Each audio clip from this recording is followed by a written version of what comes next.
In this session, let's learn about redo log buffer. This is another important memory structure within your system global area.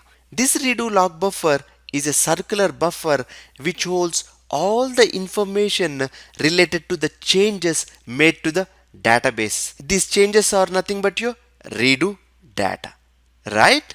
Yes, whatever changes are made to the database, like inserting data into a table, or updating data, or deleting rows from a table, or creating a table, or dropping a table, like this, all those changes are stored in the redo log buffer.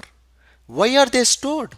They are stored so that if we need to perform database recovery, these redo log entries help us to do this database recovery.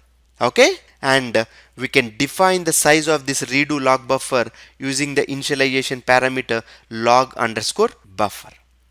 Okay?